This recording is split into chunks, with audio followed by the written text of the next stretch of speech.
Tonight, the breaking news, 2 deadly air disasters now. The new video tonight of the helicopter going down in the Hudson and what it now reveals, and the small plane crashing right next to I-95. First tonight, the chilling new video of that sightseeing helicopter suddenly plunging from the sky. Among the dead, a mother and father and their 3 children. They were here to celebrate the mother's 40th birthday, and one of the children would have turned 9 today. Tonight, the pilot, we've learned, was a Navy veteran. How did that rotor come apart? And what investigators are now looking at to find the cause. Also breaking tonight, that small plane crashing near I-95 in Florida. The burning wreckage on the ground. The pilot had been circling repeatedly, reportedly dealing with a mechanical issue. No one on board survived. Also tonight, China striking back, hiking tariffs on U.S. goods arriving in China to 125%. Tonight, American farmers worried China will turn elsewhere. President Trump saying Chinese President Xi is a good friend. And our Mary Bruce asking the White House today if they have a good relationship. Why doesn't President Trump call President Xi to try to solve this? Tonight, the developing headline, a federal judge saying the Trump administration can deport a former Columbia grad student and activist, Pierre Thomas, with late reporting. The new measles numbers tonight, 24 hours after HHS Secretary Robert F. Kennedy Jr. said it had plateaued. The spike in cases just today, now more than 700 cases of measles in 24 states. The fiery hearing playing out today, a packed courtroom, the Menendez brothers part of the hearing, their bid for freedom, what was shown in court. And tonight, the family member who has not sat down for an interview in decades with our Matt Gutman and what she now says about this battle. Tonight, the storm system moving into the Northeast, winter weather advisories in April. Washington, D.C., Philadelphia, New York, then Boston. Lee Goldberg has the forecast and what's coming tonight. The chaos at Coachella kicking off tonight and already off to a rocky start. What's behind it all? Tonight, the star of Grey's Anatomy revealing he's been diagnosed with ALS, Lou Gehrig's disease. What he's saying tonight. And the once-in-a-lifetime boat ride right off the U.S. coast, the families, and suddenly a very curious whale. They couldn't believe what they were seeing. From ABC News World Headquarters in New York, this is World News Tonight with David Muir. Good evening, and it's great to have you with us here on a Friday night. We begin tonight with this new video of that horrific helicopter crash into the Hudson River and what it reveals. Investigators looking closely at the stunning new images as divers recover pieces of the aircraft now. The chilling new images showing a panoramic view of the crash from the moment something appears to shift. Something happens to that helicopter, and then it's plunged right into the river. All of it in under 10 seconds. It came crashing down, landing upside down in the water, and today the mangled fuselage lifted out of the waters. Tonight, this video believed to be from inside that same helicopter last September, showing what the passengers would have seen. This evening, we're learning more about the family of 5 and the pilot on board yesterday afternoon, all 6 dying in the crash. The family visiting from Spain, the father Siemens executive Agustin Escobar, his wife and their children 4, 8, and 10. They were celebrating the wife's 40th birthday, and their middle child would have turned 9 today. The pilot tonight, identified as a Navy veteran, 36-year-old Sean Johnson, posting this video to Facebook just 2 weeks ago, flying over Manhattan. Investigators are looking at all of the possibilities. Was it a bird strike? Was it a major mechanical malfunction? Why did the rotor come apart from the helicopter? ABC's chief investigative correspondent Eric Katersky on the scene again tonight with these new images and what investigators are saying so far. Tonight, new video obtained by ABC News shows the doomed sightseeing helicopter twisting in the air before breaking apart and dropping out of the sky. Watch the top left part of the screen. The chopper passes behind that high-rise, then appears to turn to its right and disintegrate. Pieces of the tail rotor flying, the main rotor spinning off as the helicopter plunges into the Hudson River, crashing upside down. Federal safety investigators are poring over the wreckage, and the Army Corps of Engineers is helping salvage pieces still in the water. Tonight, the NTSB is investigating reports of a large flock of birds in the area and is appealing for public help. If you want to contact us because you believe that you have information that could be pertinent to our investigation, please reach out to us. Apparent pieces of the helicopter are still floating here in the Hudson River. We can see writing on what may be part of the fuselage, along with cushions from the helicopter's seats. Every piece crucial to the investigation. The thing is, you never know when you're in an accident investigation. It might be one bolt, it might be one screw that would give you the key to finding out what exactly happened. The 17-minute flight ending in unspeakable tragedy for the family of 5 from Spain that was on board. Agustin Escobar and his wife Mercedes, both executives at global tech company Siemens, along with their 3 children, ages 4, 8, and 10. Today would have been the middle child's 9th birthday. They were celebrating the mom's 40th birthday. They were very excited. It's just really a sad story the more you learn about it. The pilot, 36-year-old Sean Johnson, a Navy veteran, posted this video on Facebook 2 weeks ago, showing himself flying over Manhattan. I don't know how to put it into words, just fun. He was just an amazing man. And that's, it's always good ones. The NTSB said he had 788 hours of flight time, but investigators are still calculating how much time he had spent in that particular helicopter. The operator, New York Helicopter Tours, has a good safety record. It flies hundreds of flights each week. There were 2 hard landings more than a decade ago, neither fatal. But this is the 3rd fatal tour helicopter crash here in the last 15 years. 5 people were killed when a helicopter crashed in the East River in 2018. 9 people died when a helicopter and a plane collided over the Hudson River in 2009. The Bell 206 is a workhorse, David. It's used for these tour flights, also for medical transport, even by law enforcement. So, David, there's a lot riding on the outcome of the investigation. David? Aaron Katersky back on the scene tonight for us. Aaron, thank you. And the other deadly crash, this one today in Boca Raton, Florida, and a warning tonight. This video is disturbing. Small plane apparently suffering mechanical trouble just after takeoff.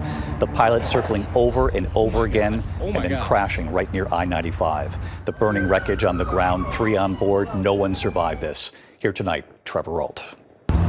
This is the moment a small plane came crashing down in Boca Raton, Florida, erupting in a deadly fireball. Oh my God. Oh my God.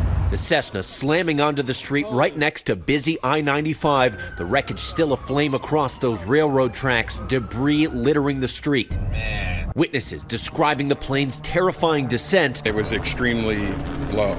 It almost appeared like it was going to skim the top of the roof. And then the impact. I hear just a loud explosion, and then a huge fireball comes over the overpass. And I see the palm trees right there start catching on fire. Officials say all 3 people on board were killed. Another man was injured by debris after driving a car through the fireball. The plane repeatedly circled near the Boca Raton airport, flight radar showing its path in the air only minutes before crashing just shy of the runway. The aircraft had apparently some mechanical issues and went down here on Military Trail. David, the cause of those mechanical issues is still unknown. The FAA and NTSB are now investigating. David? Trevor Ault reporting. Trevor, thank you. Tonight, we're also following a storm system moving into the Northeast. There are winter weather advisories, and we're in April. Washington, D.C., Philadelphia, New York, then Boston, of course. This system already slamming Princeton, Indiana. This is an EF1 tornado right here, 105-mile-an-hour winds. Chief Meteorologist Lee Goldberg from our New York station, WABC, back with us tonight, timing this out for us. Hi, Lee. Hi, David. A cold rain, a spring snow in the Northeast. The cold rain has started in New York City. All gets underway tonight. Winter weather advisories from the Catskills up to the Berkshires. There's going to be a burst of snow from about 2 in the morning to 10 in the morning. Could put up to 6 inches of snow in elevations above 2,000 or 2,500 feet. This is a coastal storm that's strengthening, a soaking from D.C. to Boston overnight into midday tomorrow. The rest of the weekend, it's lighter drizzle, but it's raw and it's raining. But before that, 1 to 2 inches of rain along the I-95 corridor. Good news for the drought, but bad for your weekend plans. We warm up into Monday and Tuesday. Finally, David? This is spring in the Northeast. Lee, thank you. Tonight to the economy and the markets in China now striking back. Hiking tariffs on U.S. goods arriving in China to 125%. And tonight here, American farmers worry that China will now turn elsewhere. President Trump saying Chinese President Xi is a good friend. And our Mary Bruce asking the White House today, if they have a good relationship, why doesn't President Trump call President Xi and try to solve this? Here's Mary tonight. Tonight, for the first time, Chinese President Xi Jinping speaking out on the escalating trade war with the United States as China raises the stakes even higher. President Trump has imposed a staggering 145% tariff on all Chinese goods coming into the U.S. But tonight, the Chinese leader declaring China has never been afraid of any unreasonable suppression. China then raising its own tariffs on American products to a massive 125%, essentially saying that products made in America are no longer welcome. Xi's message to the U.S., there is no winner in the tariff war, and standing against the world, you will only isolate yourself. The president says he has a great relationship with Chinese President Xi. He's willing to speak with him directly. Why doesn't the president just pick up the phone and get this ball going? The president, as I said from the podium just a few days ago when I was up here, would be gracious if China intends to make a deal with the United States. So is he waiting for China to make the first move here? I'm not going to comment on communications that are happening or may not be happening. Prices already rising on everything from clothes to toys to electronics. And China's retaliatory tariffs already taking a toll. From Illinois to Ohio to Iowa, ABC News speaking with American farmers who rely on China to purchase their crops, like soybeans. China buys more American soybeans than any other country, paying U.S. farmers nearly $13 billion last year. Farmers like Chris Gould in Maple Park, Illinois, telling our Alex Perez he's bracing for a big hit. When we lose our biggest customer, that has a significant impact on us. In Williamsport, Ohio, Scott Metzger, a sixth-generation farmer, worries China will now get their soybeans from other countries. It could have long-term consequences that we may never gain back from it. And Dave Walton from Wilton, Iowa, warns when farmers suffer, all of rural America suffers too. In Iowa, ag is the basis of our entire economy of the state. So you take that kind of revenue out and it hurts everyone. Now, President Trump gave U.S. farmers a $23 billion bailout in his first term when China put tariffs on U.S. agriculture, and they're talking about possibly doing it again. U.S. taxpayers would have to pay for that, though. And it's not just farmers who are worried. We are seeing this trade war take a real toll on American consumer confidence, that number plunging down 11% just in the last month. David, it is now at its second lowest level on record. David. Mary Bruce, live at the White House on a Friday night. Mary, thank you. Tonight, a federal judge saying the Trump administration can deport a former Columbia grad student and activist, a ruling that could potentially affect many others. Here's Pierre Thomas. We made a progress. Tonight, a federal immigration judge saying former Columbia University grad student Mahmoud Khalil can be deported. The judge embracing Secretary of State Marco Rubio's assertion that Khalil's presence in the U.S.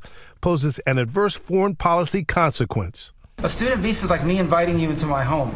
If you come into my home and put all kinds of crap on my couch, I'm going to kick you out of my house. Khalil was a student activist and one of the leaders of the protests on behalf of Palestinians during the early days of the Israeli-Hamas war. The ruling could have broad ramifications, suggesting that the Secretary of State could potentially remove hundreds of other international students who were part of similar protests across the country. He's not resisting. Khalil, who was detained in New York and flown more than 1,000 miles away to Louisiana, addressed the court today defiant. You said last time that there's nothing that's more important to this court than due process rights and fundamental fairness. Clearly, what we witnessed today, neither of those principles were present. Meanwhile, back in a federal courtroom just outside of Washington, D.C., immigration activists were fighting for the return of Kilmar Abrego Garcia, a husband and father mistakenly taken to El Salvador's most notorious prison last month. Tensions running high that the judge clearly frustrated that the Trump administration had zero information about Abrego Garcia's living conditions or status. Judge Paula Zenas repeatedly asking, where is he and under whose authority? The government's lawyer responding, Your Honor, I do not have that information. Are you concerned about his condition? Very much so. It's really distressing to me. Today, armed with a Supreme Court ruling from last night calling on the government to facilitate Abrego Garcia's return, the judge demanded to know how the government planned to make that happen. David, sitting in that courtroom, I could plainly see the judge was exasperated. She ordered daily updates that must be provided by someone with direct knowledge. David? Pierre Thomas, live in Washington. Pierre, thank you. Now to another court and a dramatic hearing playing out today in Los Angeles. A packed courtroom, the Menendez brothers, part of the hearing, making a bid for freedom and what was shown in court. And tonight, the family member who has not sat down for an interview in decades and what she tells our Matt Gutman. Today, crowds descending on this L.A. courthouse for a coveted seat at that resentencing hearing for Eric and Lyle Menendez. With the brothers joining by Zoom, prosecutors displayed graphic photos like these from the crime scene, taking hours to paint Eric and Lyle as serial liars. Before the hearing, I spoke with 8 members of the Menendez family about DA Nathan Hochman's opposition to their release. He says those 2 brothers, they shotgunned Kitty and Jose mercilessly and relentlessly. in the kneecaps, in the head. They are truly, deeply sorry for what they did. They are filled with remorse over what they did. And through that, they have become pretty remarkable people. Jose's 85-year-old sister, Terry, sitting down for her first interview in decades. You've held your silence for 35 years. It's time. 35 years is a long time. It's a whole branch of my family erased. The ones that are gone and the ones that are still paying for it. Terry, who's battling colon cancer, has joined Kitty's 93-year-old sister, pleading with the judge for Eric and Lyle's release, pointing to years of alleged sex abuse by their father. Are you concerned that you might not live to see the brothers released from prison? It is a concern. I'm 85. I don't have that much time. I can't help them. There's nothing I can do. Just go visit them and cry when I leave. It's hard. Such a strong woman. And just moments ago, David, fireworks in that courtroom. The Menendez brothers' attorney, Mark Garagos, calling DA Nathan Hochman a 90s Neanderthal for his dismissal of the allegations of sexual abuse in this case, David. All right, Matt Gutman, who's been following this case so closely. Matt, thank you. Now to the new measles numbers tonight. In just 24 hours after HHS Secretary Robert F. Kennedy Jr. said measles had plateaued in this country, the CDC now reporting tonight the highest number of measles cases in 6 years. More than 700 cases in 24 states, an increase of 105 cases in just the last week. The majority of those infected under the age of 19, most of them unvaccinated or vaccination status unknown. Texas, the epicenter of the outbreak, accounting for more than half of the cases nationwide and 2 deaths so far. When we come back tonight, the Grey's Anatomy star revealing he has ALS, Lou Gehrig's disease, and what he's saying. Also, the driver escaping a train with just moments to spare in the Northeast. You'll see the stunning images here. And look at this surprise tonight. They were on a whale watching trip after all, but they weren't expecting this. In a moment. Next tonight here, a driver barely escaping a train in New Jersey in Galloway Township. A man fleeing just seconds before a New Jersey transit train slammed into his car. No one was injured. Investigators say the driver made a wrong turn and got stuck on the tracks. Tonight, a rocky start to the Coachella Music Festival in California. The traffic, many saying they were in line for hours with no access to water or restrooms. Others demanding refunds and branding this the worst in history. Coachella kicking off today. When we come back here tonight, the Grey's Anatomy star revealing he has ALS and his brave words here in a moment. To the Index, Grey's Anatomy star Eric Dane and his personal battle revealed. The 52-year-old actor revealing he has been diagnosed with ALS, Lou Gehrig's disease. Dane saying he's grateful to have his family in this fight and fortunate to continue working, returning to work on Euphoria next week. When we come back here tonight, the family's sitting on the edge of the boat on a whale watching trip. They weren't expecting this. Finally tonight, a whale of a tale. Tonight, just off the coast of Newport Beach, California, one incredible sight. Oh my God! Hey, what the heck, alive! Families on a whale watching expedition getting their money's worth and then some. Wow! Oh my God! Mommy, I saw it! A humpback whale rising out of the water, just a few feet from their feet. The humpback whale, estimated to be nearly 50 feet long and 60,000 pounds, then disappearing under the boat. And right here tonight, hey, David. Crew member and marine educator Jill Lemon on the moment. It is life-changing. These animals are massive, and when they are that close to the boat, you really get a feeling for how big they are, how small you are, and how we all fit together. Tonight, one unforgettable close encounter with a humpback whale. Incredible for those families. I'll see you here on Monday. I'm David Muir. Good night. Thank you for making World News Tonight with David Muir, America's most watched newscast.